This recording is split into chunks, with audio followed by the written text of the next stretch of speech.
Hi everyone, मेरा नाम अभिषेक है और आज मैं काफ़ी दिनों के बाद अपने चैनल पे लगभग 2 महीने से ज़्यादा के ब्रेक के बाद वापस आया हूँ।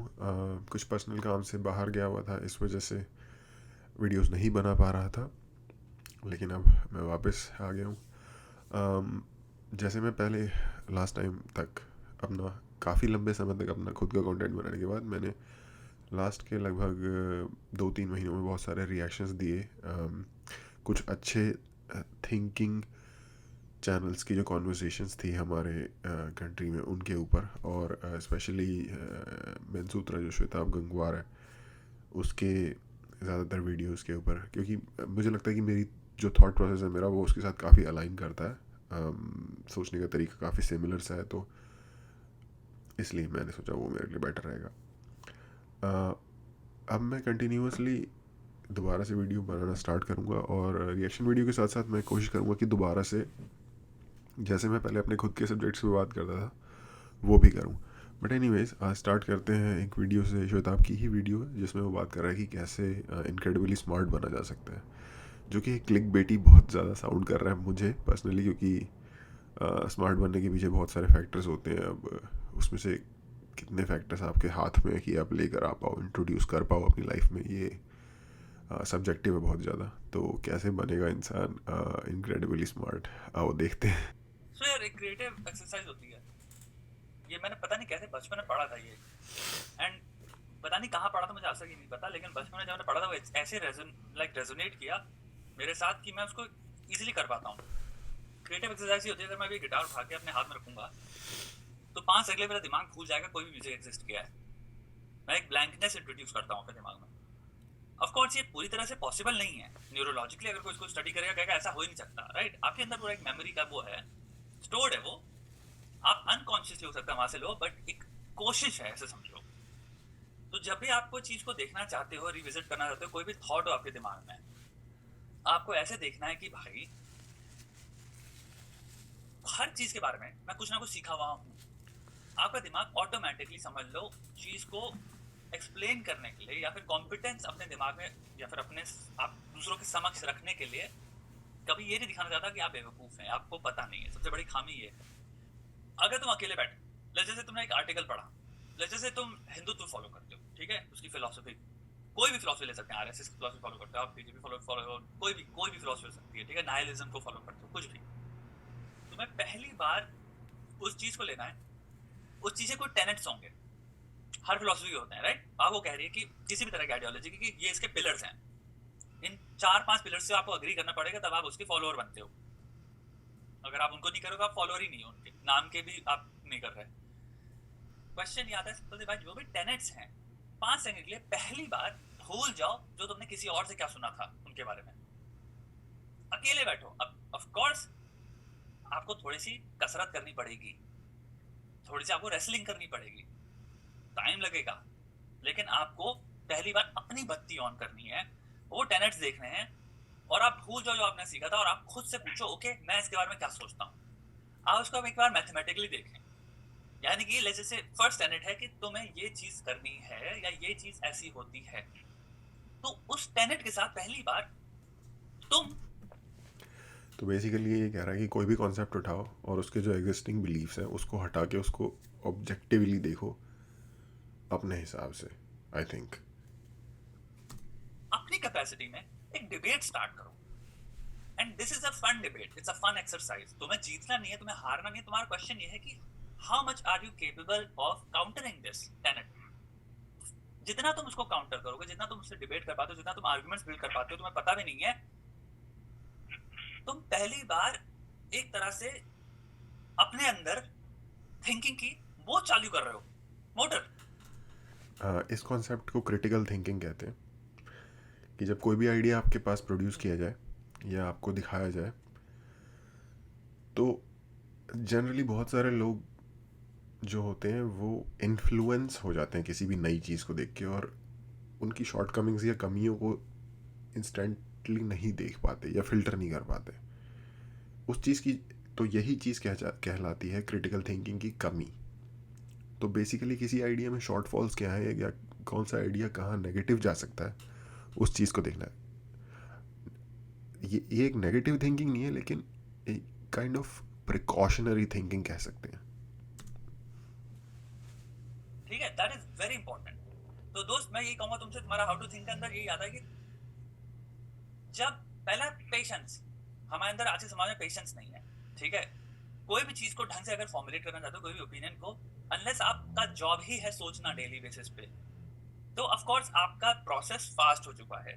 कोई भी इंसान, रोटी बेलने वाली भी चीज हो, पहली बार जो रोटी बेलेगा और जो 4000 बार कर चुका है, उसमें बहुत डिफरेंस होगा स्पीड में। तो अगर आप ये काम बहुत तेज करो तो आप ऑफ कोर्स एक टाइम बाद आपकी स्पीड बढ़ चुकी होगी। लेकिन आपको स्टार्टिंग में जब आप कर रहे हो, पहली चीज आपको पेशेंस चाहिए। दूसरी चीज आती है कि आप हमेशा दूसरों पे रिलाय ना करो कि किसी भी चीज में मुझे अगर कोई ओपिनियन रखना है, वो क्या होना चाहिए उसके लिए। हमारे सबसे बड़े समाज की प्रॉब्लम यही है कि हम बहुत तगड़ी तरह से, यूट्यूब में हो रहा है, राइट विंग लेफ्ट विंग सबके अंदर, कि हमने कुछ महात्माएं रख ली हैं अपने, और हम उनके ओपिनियन का वेट करते हैं कोई भी नई न्यूज आती है ताकि हम अपना ओपिनियन बिल्ड कर। थोड़ा सा नेक्स्ट टॉपिक पे जा रहा है इसलिए यहाँ पे बताना ज़रूरी है। आई थिंक इनक्रेडिबली स्मार्ट तो हाँ, kind of step by step बनती है सेंस। पेशेंस ऑफ कोर्स, हर चीज़ के लिए पेशेंस ज़रूरी है। आप जंप इन नहीं कर सकते कंक्लूजन के ऊपर, ठीक है, बिल्कुल सही। अगेन क्रिटिकल थिंकिंग होने के लिए पेशेंस होना ज़रूरी है। तभी आप एक सेकंड अपने आप को रोकोगे कोई भी आइडिया सुन के, और जब आप अपने आप को रोकोगे वो चीज़ पेशेंस से आएगी, और तभी आप फिर उसे एनालाइज करोगे। बेसिकली एनालाइज करने के लिए जो हमें, give yourself the time to analyse and critically analyse an idea, वो चीज़ भाई बता रहा है। बट अब थोड़ा एग्जांपल देने में आ गया कि मतलब लेफ्ट और राइट साइड में, तो देखते हैं उसके बारे में क्या कहा जा रहा है यहाँ पे। कर पाए अपने दिमाग से हम बिल्डिंग ही नहीं कर रहे हैं। हम कह रहे हैं कि अच्छा ये हुआ, ब्लैंकनेस आती है क्योंकि अपनी मोटर कभी चलाया नहीं दिमाग चलाने की। ऑटोमेटिकली हाथ जाता है वहां, टाइप करता है उस इंसान का नाम, फिर देखता है चलो उसने वीडियो अपलोड कर लिया है, फिर मेरे टीम वाला क्या बता रहे हैं जल्दी से मैं वो रट लूं ताकि मेरे पास भी ओपिनियन हो। दिस इज वेयर तुम्हारा दिमाग चल ही नहीं रहा ना। This is where you are literally relying on what to think being told by a few तुम्हारे spokesperson of whatever team या whichever team you have subscribe to. तो ये है भाई हाउ टू थिंक का, कि तुम उन टीम से पहले थ्रेड्स काटते हो, you become an individual, and then तुम पॉइंट देखते हो एंड आराम से बैठ के तुम उससे डिबेट करते हो, देखते हो कि तुम्हारे डिबेट में जीत पा रहे हो कि नहीं। एंड तुम्हें पता है उससे क्या होता है, for the first time may be तुम ना जीत पाओ डिबेट, बट तुम्हें लेजे से डिबेट के बाद हारने के बाद भी तुम्हें उस पॉइंट की हल्की सी कॉम्पिटेंस की वैल्यू दिखती है। अगर पॉइंट इतना बढ़िया है कि तुम्हारे पास, if you are failing to come up with good arguments, then it shows ना कि okay maybe this point is to be reckoned with, इसकी थोड़ी रिस्पेक्ट करनी पड़ेगी। सेकंड स्टेप क्या होता है? यहाँ मैं थोड़ा डिसएग्री करता हूँ यार। पर्सनली मेरा ये मानना है, और जितना मैंने डेटा देखा है या जितना मैंने पढ़ा है उसके हिसाब से, हर बंदे के अंदर एनालाइज करने की कैपेबिलिटी नहीं होती। हर बंदा एनालिस्ट नहीं होता। उसी तरीके से कि जिस तरीके से हर बंदा हार्ड वर्कर नहीं होता। हर इंसान खेतों में हार्ड वर्क नहीं कर सकता। हर इंसान सोल्जर नहीं बन सकता। सोल्जर बनने के लिए एक खास तरीके का माइंडसेट चाहिए होता है, एक खास तरीके की का दिमाग और थॉट प्रोसेस के साथ पैदा होता है बंदा जो सोल्जर होता है। सेम अगर आप लेबर हो ना, लेबर करते हो, लेबर की जॉब करते हो, हर बंदा लेबर की जॉब नहीं कर सकता। वो शायद भूखा मर जाएगा लेकिन लेबर की जॉब नहीं कर पाएगा, क्योंकि लेबर की जॉब करने के लिए भी एक खास तरीके का माइंडसेट चाहिए होता है। इसीलिए एनालिस्ट बनने के लिए, किसी भी चीज़ को एनालाइज करने की जो कैपेसिटी होती है, उसके लिए भी एक खास तरीके की वायरिंग होती है माइंड के अंदर। अदरवाइज हर बंदा बन जाता। ये बिल्कुल नेचुरल प्रोसेस है कि जिन लोगों के अंदर ये कैपेसिटी नहीं होती, वो उनके नेचर के हिसाब से जो क्लोजेस्ट आइडियोलॉजी होती है उसको, उसके पीछे चले जाते हैं। हालांकि जो श्वेता बता रहे हैं यहाँ पे वो आइडिया अच्छा है। ऑफ कोर्स हर किसी को इस चीज़ की अवेयरनेस होनी चाहिए, इस चीज़ को प्रोपोगेट करना चाहिए, लेकिन ये चीज़ इतनी सिंपल नहीं है, मेरा सिर्फ ये कहना है। दूसरी चीज़ ये कि एक और एग्जांपल, हम बहुत सारे लोग जिम ज्वाइन करते हैं, लेकिन अच्छी शेप में अपनी बॉडी को ट्रांसफॉर्म शायद जिम ज्वाइन करने वाले 1000 लोगों में से शायद कोई एक इंसान कर पाता होगा। 999 एक मीडियोकर से लेके गिव अप के ब्रैकेट में आ जाते हैं कि मीडियोकर बॉडी मतलब वेट नहीं है एक्स्ट्रा, या लाइक कोई मसल डेफिनेशन नहीं है लेकिन मोटा भी नहीं है, से लेके गिव अप कि मतलब गिव कर दिया, नहीं हो रहा वेट कम, इस ब्रैकेट में आ जाते हैं 999 लोग। 1000 में से एक बंदा होता होगा जो एक वेल डिफाइंड बॉडी बिल्ड करता होगा जिम ज्वाइन करने के बाद रेगुलर, क्योंकि उसके लिए एक रेगुलरिटी चाहिए, उसके लिए एक लाइक कंटिन्यूटी चाहिए, इंटेंसिटी चाहिए, ठीक है, टाइम देना है, सोचना पड़ेगा क्या होगा कैसे होगा, पेशेंस चाहिए अगेन जो कि एनालाइज करने के लिए भी चाहिए। तो जब ये सारी चीज़ों का कॉम्बिनेशन किसी एक बंदे के नेचर में पाया जाता है तो वही बंदा वो कर पाता है। सेम इसी तरीके से एनालाइज करना भी, क्योंकि ये काफ़ी कंट्रोवर्शियल थिंग है। मैं यहाँ पे नेचर की बात कर रहा हूँ कि एक नेचर के साथ इंसान पैदा हुआ है, और क्लेम कर रहा हूँ कि कुछ लोग इसके केपेबल ही नहीं है पैदाइशी, जो कि बहुत ज़्यादा कंट्रोवर्शियल और शायद लगता है कि हार्श है बात सुनने में, लेकिन सच को नहीं हार्श होने की वजह से हम फॉर गो कर सकते, तो वो मेरा लॉजिक है। तो इसलिए मेरा ये कहना है। बट अगेन ये जो प्रोसेस श्वेता समझा रहा है, इस प्रोसेस के साथ कोई प्रॉब्लम नहीं है, और ये ऑफ कोर्स इसकी अवेयरनेस फैलाने भी कोई गलत बात नहीं है। फिर हाउ टू थिंक में ये बर्ट्रांड रसल ने भी अपनी किताब में लिखा था। बर्ट्रांड रसल का भी एक सेम चीज कहना है कि कभी भी किसी भी चीज का दूसरे राइटरों को मत पढ़ो सीखने के लिए।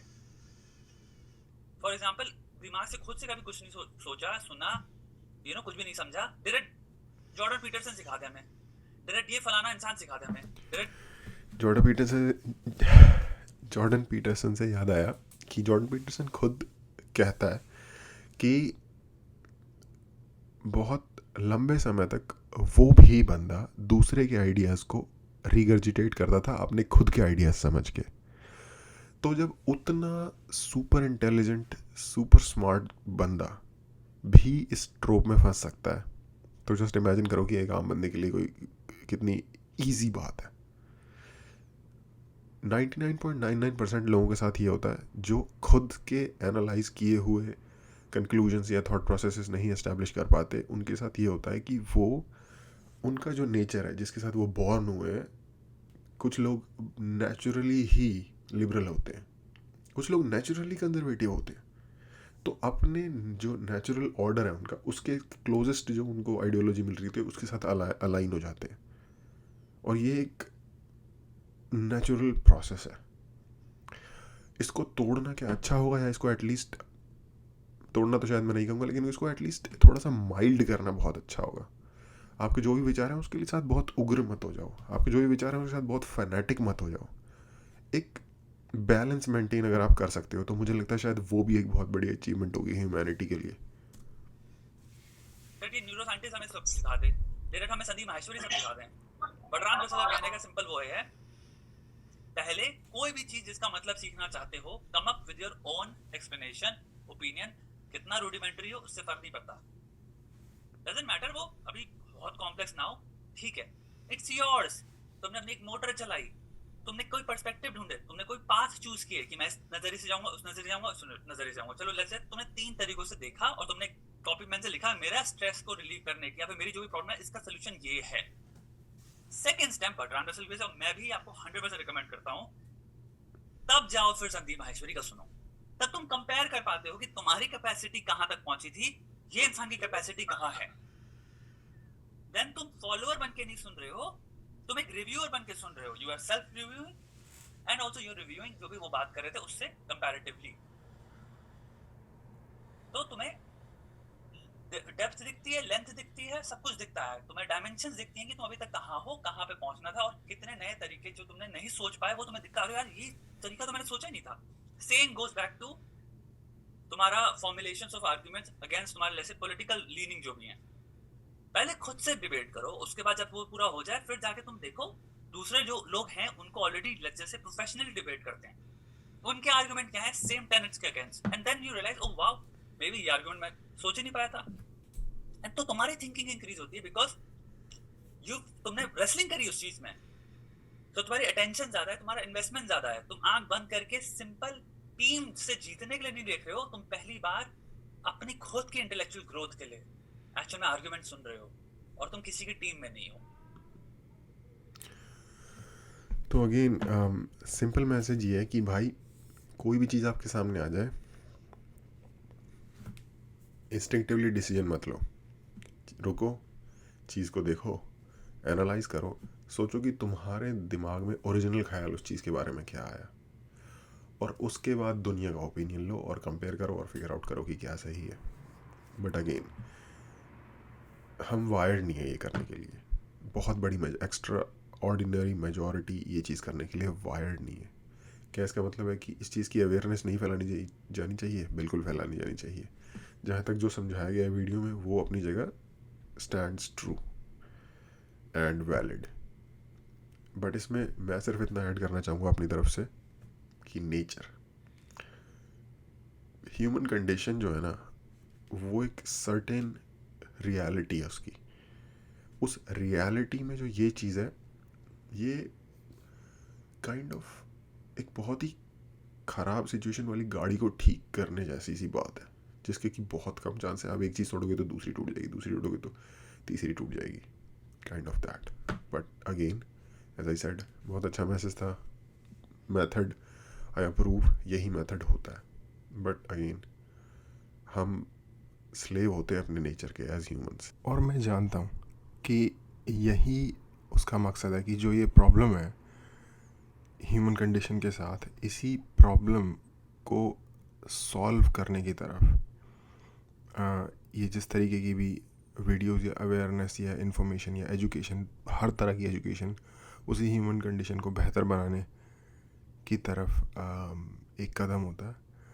लेकिन मेरा काम यहाँ पे सिर्फ उसकी रियलिटी को थोड़ा और